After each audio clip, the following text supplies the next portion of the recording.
శ్రీకారం చుట్టిందని నేను అనుకుంటాను.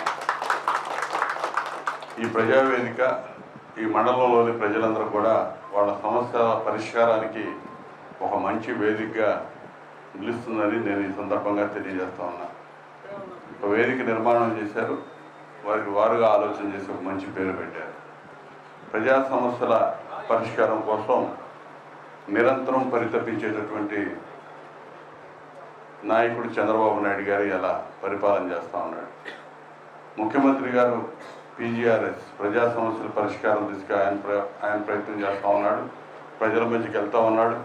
ప్రజల్ని వారి దగ్గరికి తీసుకొచ్చి సమస్యలు ఏంటో తెలుసుకొని ఎప్పటికప్పుడు పరిష్కరించడానికి అనేక చర్యలు తీసుకుంటూ ఉన్నారు. అదేవిధంగా వారితో పాటు నారా లోకేష్ గారు ఇదే కార్యక్రమం పీజీఆర్ఎస్ ద్వారా ప్రజా సమస్యలు తెలుసుకొని పరిష్కారానికి రాష్ట్ర వ్యాప్తంగా వివిధ వర్గాల యొక్క సంక్షేమం కోసం కృషి చేస్తూ ఉన్నారు. వారితో పాటు నిత్యం అధికారులు ప్రతి సోమవారం ప్రజా సమస్యల పరిష్కార వేదికలు నిర్వహిస్తారు. శాసనసభ్యులుగా మేము కూడా మీ మధ్యకు వచ్చి ప్రతి వారం ఈ ప్రజా సమస్యలు పరిష్కరించడానికి వేదికలు నిర్వహిస్తూ ఉన్నాం. దీనిలో విస్తృతంగా మీరందరూ కూడా మీ సమస్యలు మా దృష్టికి తీసుకొచ్చి ఆ సమస్యల పరిష్కారం చూపించగలుగుతూ ఉన్నాం.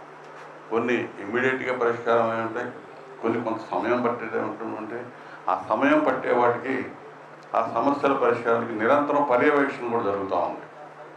ఖచ్చితంగా సమస్యలు పరిష్కరించాలి. ఎప్పటికప్పుడే ప్రజల్ని అన్ని రకాలుగా ముందుకు నడిపించడంలో ఈ ప్రభుత్వం ముందుంటుందని తెలియజేయడం కోసమే ఈ ప్రజా సమస్యల పరిష్కార వేదిక నిర్వహణ అని చెప్పి సందర్భంగా తెలియజేస్తూ ఈ వేదిక నిర్మాణాన్ని చేసినటువంటి ఈ మండల పరిషత్ మొత్తానికి హృదయపూర్వక అభినందనలు, ధన్యవాదాలు తెలియజేస్తూ